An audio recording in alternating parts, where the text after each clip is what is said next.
In 2017, a hardcore post-rock quintet from San Diego, Thousand Below, steps into the scene with their debut album, The Love You Let Too Close.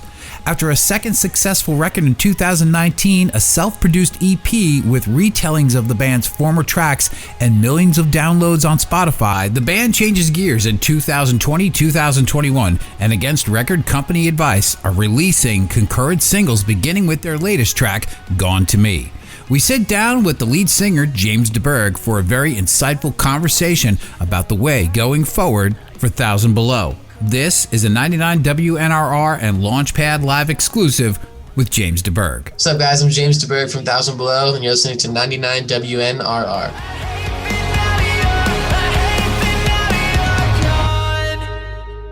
Welcome to the Launchpad Live and 99 WNRR interviews, and it's a pleasure to have Mr. James DeBerg out of the band Thousand Below out of San Diego, whose new track, Gone to Me, is blowing up, and it's an absolute killer track. Thank you so much, man. I appreciate it a lot. I love the subject matter because, a lot of people go through this, and no one has really been able to harness that concept like you have done on this record.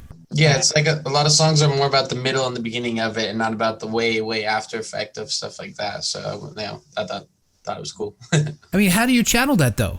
Through, personal experience? Yeah, no, definitely. Yeah, you were in that situation. But do you really think it's possible, though? When you want to let go of somebody and you want them to be happy, but you really want them to be happy with you. Isn't that really what people want, that people who experience this this situation? I feel like it happens to a lot of people. Yeah, I know. And that's why I gravitated towards the track. Do you think that that's possible? Do you think, or do we always? It just depends. Like, I know some people that can swallow that pill pretty easily. And then I also got a little bit lucky in the way that I had some very in-person inspiration from that specific weekend. It was just one of those right city, right times type of things where just was like, hey, let's link up. And I was like, I don't know. And then it happened anyways. And so I was like, all right, we're going to make a song about this one.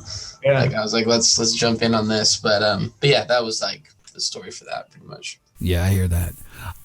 What is it about this generation of songwriters that can, get so in touch on an emotional level and be able to project that in song? I don't know. I think it's just a different level of I don't know. I think that the whole millennial Zoomer, whatever, Gen X, those people, I think it's it's more normal to be super in touch with your emotions and shit like that. It's more I don't know, people are just not as embarrassed by what they feel, I guess, anymore. And people are, and also, you kind of realize that the only music that's really sticking these days for the long run is stuff that actually means something. There's a lot of artists out there that have these catchy ass one-hit wonders or whatever, and it pops up on the charts and cool, but it doesn't mean anything, and then it goes away. And then I think that there's two types of artists. There's artists that you listen to, and then there's artists that you actually dive into their records and care about what they're feeling and what they're meaning and stuff like that. And so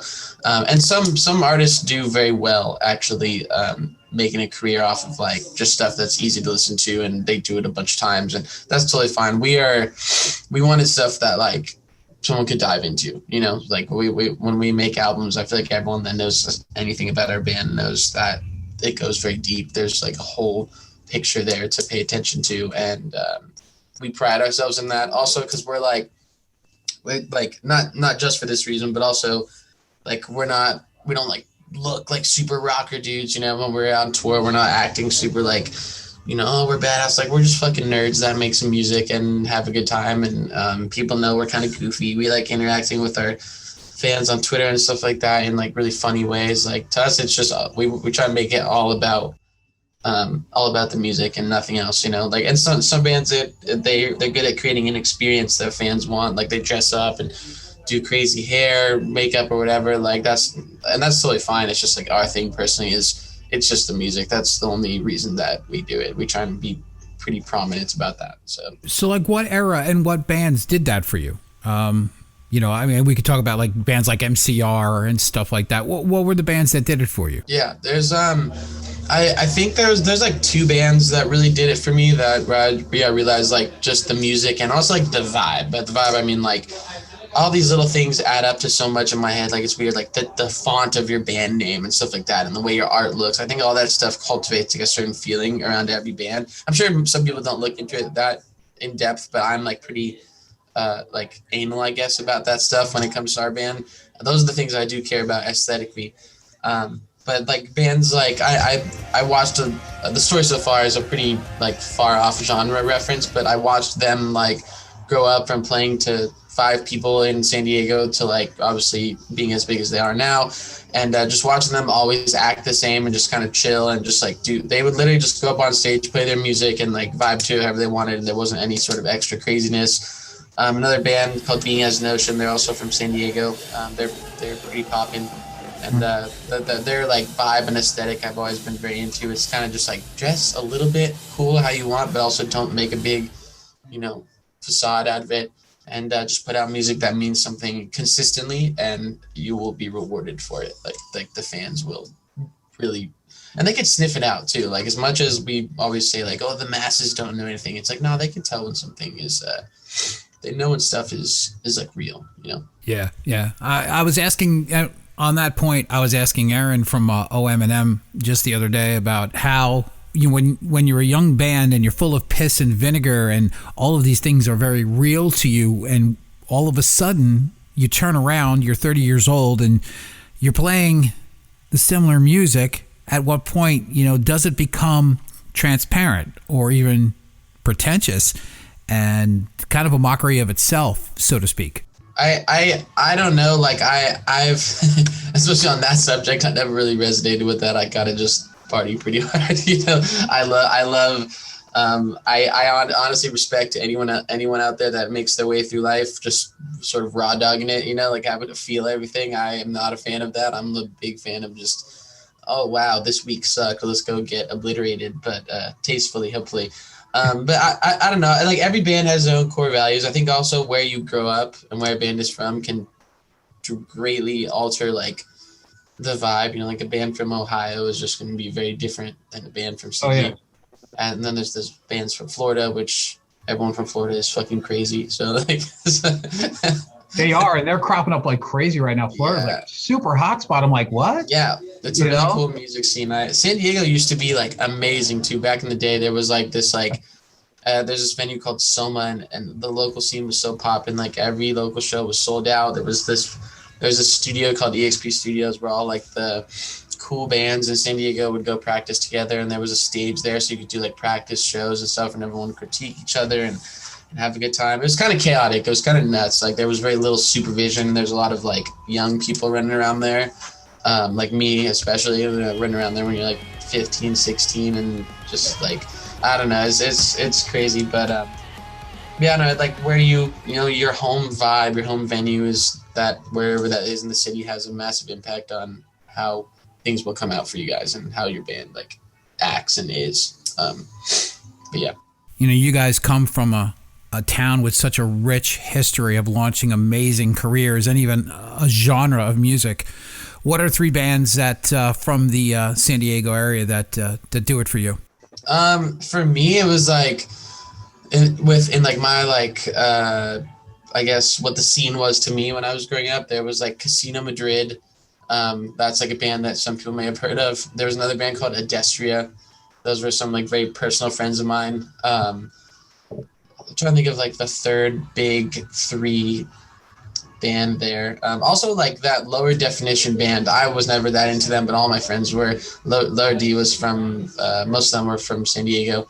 They would play at Soma and stuff like that. So to me, those were like the notable names, but I never played a show with Lower D or anything like that, but man, people would freak out about that band in San Diego. They were like, hell yeah, this band's great. And then I think Tino from Of Mice and Men was in that band. I think so. I'm pretty positive if my scene history is correct. But yeah. Yeah, I love the fact that you guys did a stripped down version, kind of like a reimagining of some of the songs off the first record. And I'm curious because now you're releasing singles, and I'm wondering if this is just a way going forward for you guys, and what does that mean for you? The idea was like we're a big fan of when bands do like stripped stuff or like drop random acoustic songs and stuff like that.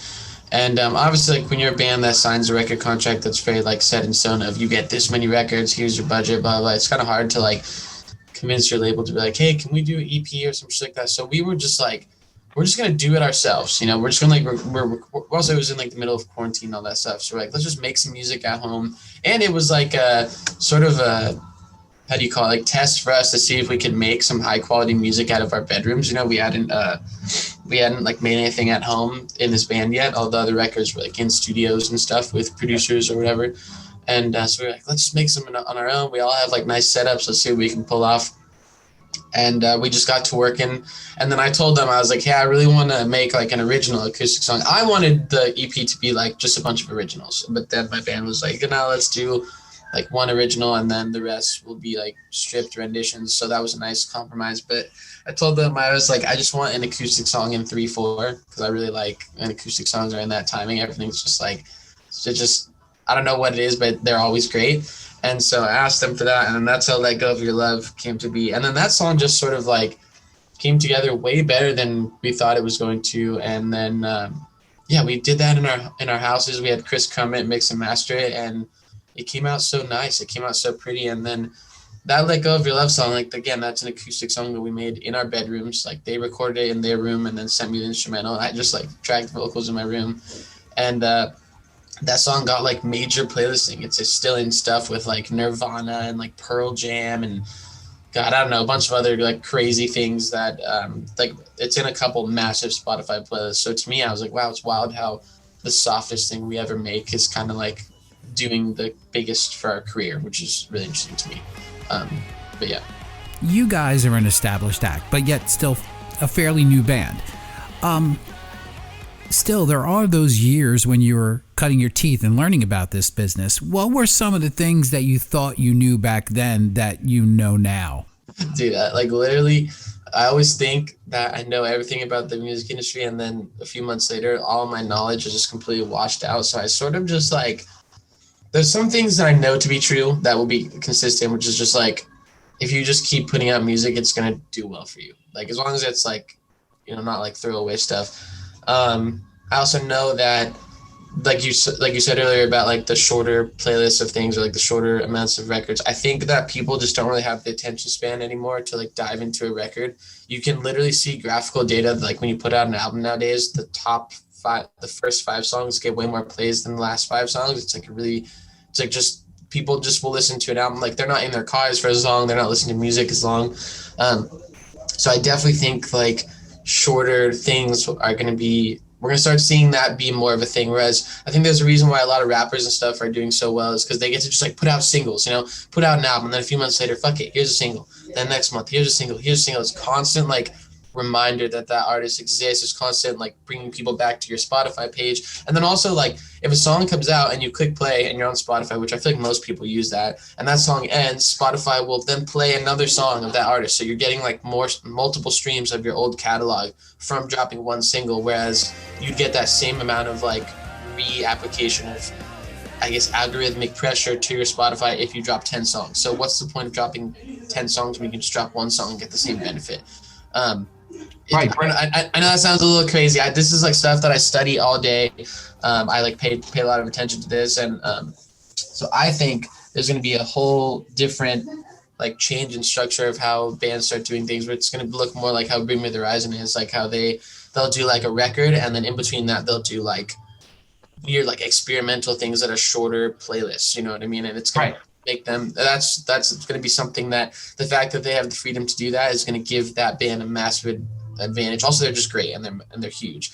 But when bands have that opportunity to keep dropping things, it's going to give them big opportunities. And again, like, you know, that was something, that EP, I'd argue that was a very positive thing for our band's career, right? Like people like it. We have that song is on all these playlists. People vibe with that. It was again another reminder that we exist. It got people listening to us again. So that's where I think like bands need to innovate a little bit more, think more like, okay, what do we want to do? and what do our fans want to hear, not just what's on our contract. So I think if the labels like work with the bands and help like, set those in between releases up, it will be so good. I think that EP was such a good idea, and we had to literally like convince everyone that it was a good idea. We had to convince them, like, tell our manager, hey, we want to do this. We had to like talk to the label, and we even told them, we're like, hey, like, even if you don't pay us for this, like, we just want to do it. And then they did end up paying for it, but we were literally ready to do that on our own budget completely, just because we felt it was such a good thing to do. And it was an absolutely solid move. I mean, it goes back really to, you think about it, the old days of rock and roll. There was no such thing as album rock. They were all 45s. They were singles. Yeah, I think I totally agree with that. And when me saying all that doesn't mean I don't want to do an album. It's just like, you're literally, what's it called? You're like wing clipping yourself, essentially, if all you're doing as a band is putting out one record every 2 years. Like, I don't get why labels think that that's a good model for music release. Like, that's that you're just hindering yourself. Like, why not tell give them like a record? Obviously, yeah, do a record every 2 years, make a big spectacle of it, go do like a big tour about it, like create the theme. But why not give these bands like freedom to do these little EPs or a single here, a single there? But yeah, it sucks that things like that are like pulling teeth. Like this single that we did, this isn't even for a record. Like, it will probably be on our next album, but we just wanted to like do a song. I just think that if something's doing well, you should be more open to like little like fun little passion projects like that. Or like for example, we want to do like a cover EP, but the covers are going to be like really emotional, like stripped covers of songs that are super like really obscure, subtle stuff that we listen to, stuff that other people might not listen to, things that aren't big, like not like Our Last Night doing like pop covers or anything like that. We want to take like covers of really emotional stuff that we like from artists that most people probably haven't heard of that listen to us, and then do renditions of those like that. See, that's another thing we want to do, and I bet whenever we do that, it's going to be sick, and everyone's going to be like, that was awesome, and we're like, yeah. True, man, true. Hey, man, I appreciate the time, I know. Of course, thanks for having me. I really love doing this. It's I don't get to talk about this type of stuff enough, It's like... Yeah, this is the stuff I like to talk about too. I mean, some of the questions you get on interviews, could be like so mundane. Yeah, it's also nice when both people can like actually talk. You're like, yeah, we're chatting, right? Yeah.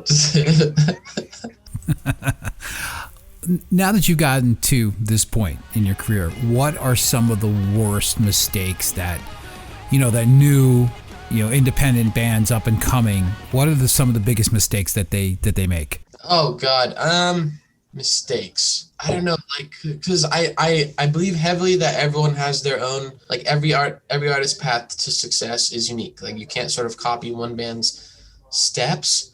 But I definitely think, okay, here's a big thing that I see a lot of people, like, you have to when you're making music, you have to mix being like true to what you want to make and like making it emotionally real and like something that people can connect to on a deeper level. But you also have to pay attention to, and I hate saying this, like what's cool at the moment, like what's prominent. For example, like the way music is structured in my genre or in our genre now is way different than it was like 10 years ago. 10 years ago, there was like panic chords and like jun, jun, jun, jun, jun, like really like almost like cringe type breakdowns. Yeah.